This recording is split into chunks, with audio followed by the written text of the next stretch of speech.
চিন্তা করেন কি লাভ বেঁচে থেকে ওই ব্যক্তির, যে ব্যক্তি একজন মুমিনকে হত্যা করেছে। কি লাভ বেঁচে থেকে যে ব্যক্তি একজন মুমিন হয়ে আরেকজন মুমিনকে হত্যা করে আবার পৃথিবীতে বেঁচে থেকে উল্লাস করছে, হাসি তামাশা করছে, ইবাদত করছে। কোনো লাভ নেই। সম্মানিত উপস্থিতি, এই জন্য মানুষের জীবনকে বুঝতে হবে। প্রচলিত রাজনীতি সম্পৃক্ত হয়েছেন হন, কিন্তু এই রাজনীতিতে থেকেও যদি আপনি মানুষের কল্যাণ করতে না পারেন, অবশ্যই কাল কিয়ামতের দিন আল্লাহর কাঠগড়ায় আপনাকে দাঁড় করতে হবে। অতএব আপনাকে এখনই সতর্ক করতে হবে, মানুষের জন্য মানুষ হতে হবে আপনাকে, মুমিনের জন্য মুমিন হতে হবে আপনাকে। এবং অবশ্যই আল্লাহ কোমলতাকে পছন্দ করেন, আর এই মুমিনের জন্য কোমল হওয়া আপনার জন্য জরুরি। সম্মানিত উপস্থিতি, আসুন আমরা কোনো অবস্থাতেই যেন মানুষের জন্য মানুষ হিসেবে মারমুখী না হই, মুমিনের জন্য মুমিন হিসেবে মারমুখী না হই। একটা জিনিস মনে রাখবেন, একজন মানুষকে হত্যা করা, একজন মানুষকে হত্যা করার ভয়াবহ পরিণাম কি হতে পারে, আল্লাহ সুবহানাহু ওয়া তাআলা পবিত্র কোরআনুল কারীমে সেটা উল্লেখ করেছেন।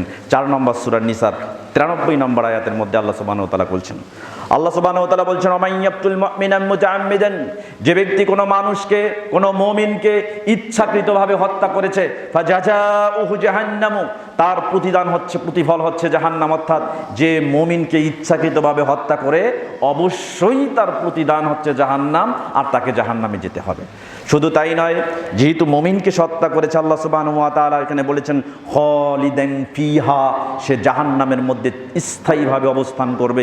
যতদিন আল্লাহ চান একজন মুমিনকে হত্যা করার কারণে তাকে জাহান্নামে ততদিন পর্যন্ত থাকতে হবে। শুধু তাই নয়, আল্লাহ সুবহানাহু ওয়া তাআলা বলছেন ওয়া গাযিবাল্লাহু আলাইহি, যদি সে পৃথিবীতে বেঁচে থাকে আল্লাহ সব সময় তার উপরে রাগান্বিত থাকবেন। শুধু তাই নয়, আল্লাহ সুবহানাহু ওয়া তাআলা বলছেন ওয়া লাআনাহু, আল্লাহ সুবহানাহু ওয়া তাআলার উপরে অভিসম্পাত পেশ করবেন। শুধু তাই নয়, পৃথিবীতে জীবিত থাকা অবস্থায় ওয়া আ'আদাল্লাহু লাহু আযাবান আযীমা, একটা বিরাট শাস্তির সম্মুখীন করবেন। এজন্য আল্লাহ তাকে দুনিয়াতে জীবিত থাকা অবস্থায় জাহান্নামে একটা বিরাট শাস্তির ব্যবস্থা করে রাখবেন। চিন্তা করে দেখেন, আজকে একজন মুমিন হিসেবে কেমনে আমরা মুমিনের উপরে মারমুখী হতে পারি, কেমনে হতে পারি? অসম্ভব। তোফাজ্জলকে যেভাবে নৃশংসভাবে হত্যা করা হয়েছে, যেভাবে নৃশংসভাবে হত্যা করা হয়েছে, এবং অন্য একজন ভাইকে যেভাবে নৃশংসভাবে হত্যা করা হয়েছে, অবশ্যই এই দৃশ্য পৃথিবীর এমন কোনো জায়গা নেই যে সেখানে ফেসবুকের মাধ্যমে দেখানো হয়নি। আমি দেখেছি গতকাল প্রায় 17টা দেশে তোফাজ্জলের ভিডিওকে প্রদর্শন করা হয়েছে। 217টা দেশে। চিন্তা করেন, এই ফেসবুকের মাধ্যমে সারা বিশ্বে এটা মানুষ দেখছে, মানুষ আফসোস করেছে, সারা বাংলাদেশের মানুষ দেখেছে, আফসোস করেছে। চিন্তা করেন, আপনারা যারা দেখেছেন কত করুণভাবে তাকে মারা হয়েছে, হত্যা করা হয়েছে, এই দৃশ্য আপনারা দেখেছেন। সম্মানিত উপস্থিতি, চিন্তা করেন একজন মানুষের মূল্য।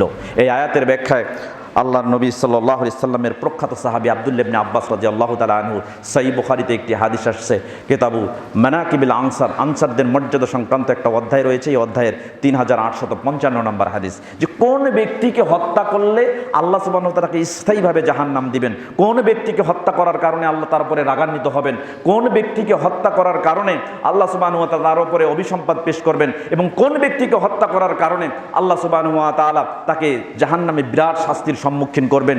এই ব্যাখ্যায় আব্দুল্লাহ ইবনে আব্বাস রাদিয়াল্লাহু তাআলা আনহু তিনি বলছেন, যে ব্যক্তি মান আরাফা বা ইজা আরাফাল ইসলামা, যে ব্যক্তি ইসলামকে বুঝবে, ওয়া শারাইআহু, ইসলামী শরিয়ার ভিত্তিগুলো বুঝতে পারবে, সুম্মা কাতালা, এরপরে ওই ইসলাম জানা ব্যক্তি, ইসলাম সম্পর্কে, শরিয়া সম্পর্কে জানা ব্যক্তিকে যদি হত্যা করা হয়, তাহলে যে ব্যক্তি হত্যা করবে তিনি বলছেন যে ওই ব্যক্তির জন্য ফাজাজাউহু জাহান্নাম, অবশ্যই তার জন্য জাহান্নাম, এবং সে সেখানে চিরস্থায়ীভাবে থাকবে, স্থায়ীভাবে থাকবে। এবং আল্লাহ যতদিন চান ততদিন পর্যন্ত জাহান্নামের শাস্তি ভোগ করবে, তার উপর আল্লাহ রাগান্বিত হবেন, তাকে অভিসম্পাত করবেন, এবং তার জন্য জাহান্নামে বিরাট শাস্তির জন্য একটা স্থান নির্ধারণ করে দিবেন। সম্মানিত উপস্থিতি, তাহলে এই হাদিস থেকে প্রমাণিত হচ্ছে তোফাজ্জল এবং তোফাজ্জলের মতো শত শত মানুষ যারা পৃথিবীতে আছে, যারা ইসলামকে বুঝে, ইসলামকে চিনে, ইসলামী শরিয়াকে বুঝতে শিখেছে, জানতে পেরেছে, নিঃসন্দেহে সে মুমিনের অন্তর্ভুক্ত। আমরা অবশ্যই সেই সকল মানুষ যতই দোষ করুক না কেন, অবশ্যই ইসলামী শরিয়ার দণ্ডযোগ্য অপরাধ যতক্ষণ পর্যন্ত সাব্যস্ত হবে না, ততক্ষণ পর্যন্ত এর দায় ভাই আমার উপরে নয়, তাকে শাস্তি আমি দিতে পারি না। অবশ্যই রাষ্ট্র যদি থাকে, রাষ্ট্রে যদি আইন থাকে, সে যদি অপরাধ করে, তাহলে সেই অপরাধের ভিত্তি আমি অবশ্যই রাষ্ট্রের দিকে সোপর্দ করব, রাষ্ট্র তাকে শাস্তি দেবে। আমি ব্যক্তিগতভাবে তাকে শাস্তি দিতে পারি না। তাহলে তোফাজ্জলের মতো মানুষকে যারা নৃশংসভাবে হত্যা করেছে অবশ্যই সে শাস্তিযোগ্য অপরাধ হবে এবং সে শাস্তি পাবে নিশ্চিতভাবে। কারণ একজন মানুষকে হত্যা করা মানে আল্লাহ সুবহানাহু ওয়া তাআলার ভাষায় পৃথিবী হত্যা করলে যে অপরাধ হয়, একজন মুমিনকে হত্যা করলে ঠিক সেরকম অপরাধ হয়। পৃথিবীর সমস্ত মানুষকে বাঁচিয়ে দিতে চান, যদি আপনি নির্দ্বিধায় মনে করেন যে আমি পৃথিবীর সব মানুষের কল্যাণ করতে চাই, সমস্ত মানুষকে বাঁচাতে চাই, তাহলে একজন মুমিন একজন মানুষকে বাঁচিয়ে দেন তার বিপদ থেকে, তার জীবন নাশ হওয়া থেকে। তাকে যদি প্রাণ নিয়ে আপনি ফিরে যেতে সাহায্য করেন, তাহলে আপনি যেন পৃথিবীর সমস্ত মানুষকেই বাঁচিয়ে দিলেন। এই জন্য আল্লাহ সুবহানাহু ওয়া তাআলা বলেছেন 5 নম্বর সূরা মাইদার 32 নম্বর আয়াত, আল্লাহ সুবহানাহু ওয়া তাআলা বলছেন মান কাতালা নাফসান বিগাইরি নাফসিন, যে ব্যক্তি কোনো মানুষকে হত্যা করে বিনা কারণে হত্যা করে, আও ফাসাদিন ফিল আরদ, অথবা জমিনে বিপর্যয় সৃষ্টি করেনি এমন ব্যক্তিকে বিনা কারণে হত্যা করেছে, আল্লাহ সুবহানাহু ওয়া তাআলা বলেছেন ফাকান্নামা কাতালান নাস জামিয়া, সেজন্য পৃথিবীর সমস্ত মানুষকে হত্যা করে ফেলল।